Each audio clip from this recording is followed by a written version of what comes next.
You've probably all heard at least once in your lifetime the two big words climate change. And here's why they're important. CO2 levels are at their highest in 2 million years. We're losing up to 1.2 trillion tons of ice each year melting into our oceans, along with 13.3 billion trees cut every single year. We've actually lost up to 300 billion work hours due to excessive heat, and up to 150 species go extinct every day. Can you imagine that? Yet, and despite all these facts, most of you here, and as a matter of fact, don't really care about climate change. But why? When I heard all these big numbers, I was quite shocked. And I felt like sitting at home and at school, doing nothing to help the climate crisis, was quite selfish of myself. And so I thought, if everyone thinks like me, who will ever take action and prevent the worst from happening? But the truth is, the worst is already happening. Climate change will almost be irreversible. We won't be able to fix it. But the only thing we can and we should do right now is slow down climate change.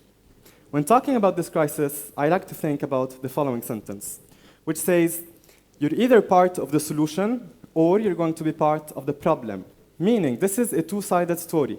There's no neutral side when talking about climate change. You're either living a normal life, going to work, using your car, water, plastic, then you will contribute to climate change, even if unintentionally.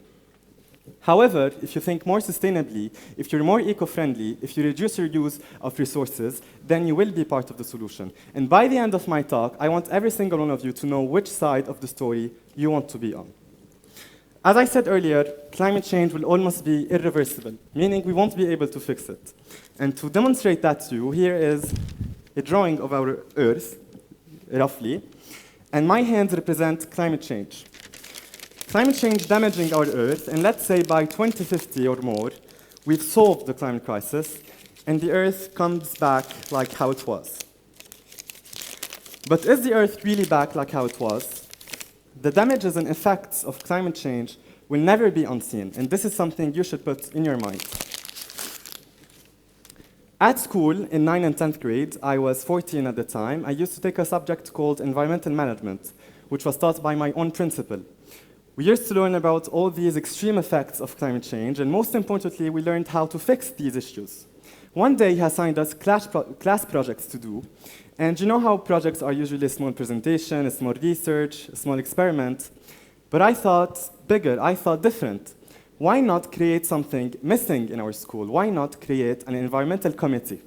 It sounds easy when I put it like that, but I assure you it was not. So after getting my principal's approval, we started working on the structure of the committee, its goals, its vision, its purpose. And most importantly, we had to find people willing to actually be part of this project with me. And not surprisingly, a lot of youth were interested in joining. And by the way, do you know why youth are the generation working the most towards solving the climate crisis? And why most of today's leaders don't really care to find effective solutions to climate change? Well, it's mostly because world leaders see profit and personal interest in having big factories, for example. But we, the youth, will be the people most affected by climate change. Thus, it shouldn't be surprising that we're the generation working the most towards solving this crisis. And to be youth is not only about our age. It's about our ability to think big, to think wise, to think different. It is our hopes and ambitions for a better tomorrow that truly makes us who we are, youth. So back to the Eco Committee, we started off as 7 members, and over the years, we've gathered over 50 members. We've created social media platforms to share our work and inspire other youth to join us. We made relations with several NGOs to request support. We have green classes now and an eco-friendly school in general. And one of the important things we did was encouraging by giving training sessions to other youth in other schools across Palestine to take the same steps we took, but in their own community, so this can become a larger movement. Walking across Ramallah's green areas, I sometimes think they should be called plastic areas instead. The amount of plastic waste we have in Ramallah is huge, and you see it. You can have a huge positive impact if you reduce your own use of plastic bags. Let's put this into real context. Let's say approximately 100 of you are here right now.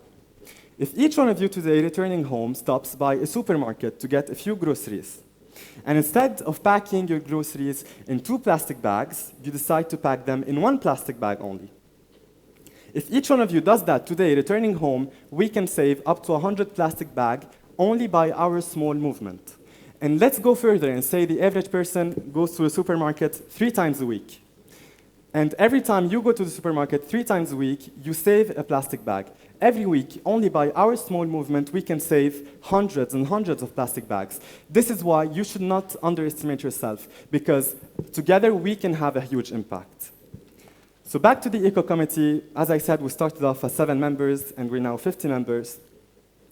But the true numbers are way bigger. You don't need to be part of the Eco Committee to be considered eco-friendly. Like right now, I'm standing in front of all of you, and did I just not raise awareness in you about climate change, even if a tiny bit? Maybe you will go home and talk to your friends, family, kids, and share the ideas I shared with you with your siblings.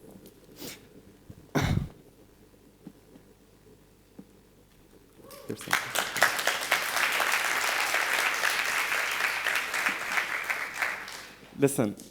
When you begin, when you persevere, when you're not alone, you're going to see many doors will open in your life. And I know everyone says this, but I was one of the people that never thought I would be caring about climate change. I never thought I would be going to climate conferences. I never thought I would be giving TEDx talk about climate change. But I guess life is all about plot twists. And when I say this, I don't only mean it for any climate initiative you have, but any project idea you have in your life. Yes, there's going to be complications. Yes, you're going to fail, but you will succeed. And the first step I took, I didn't stop. I didn't look back. And you're going to notice the more work you do, the more work there will be. And at the end, not to be dramatic, but the climate work we do, we're doing it for us, for our own futures. What I also realized is that in climate work, in any work in your life in general, you need effective, strong leadership. And I realized leadership is influence. You don't lead by pointing and telling people some place to go. You lead by going to that place and making your case. And I believe in that. Being a leader isn't about you or me. It's about the people with you. Because what would a leader be if they're alone? Once we start to act, hope is everywhere. So instead of looking for hope, look for action. Hope will not come if you stay seated. Hope will come if you take action. I encourage every single one of you to start being more sustainable, turn off the lights, use less plastic, raise awareness, educate yourself, educate others. Remember, you are never too small to make a difference. So be the plot twist in your community.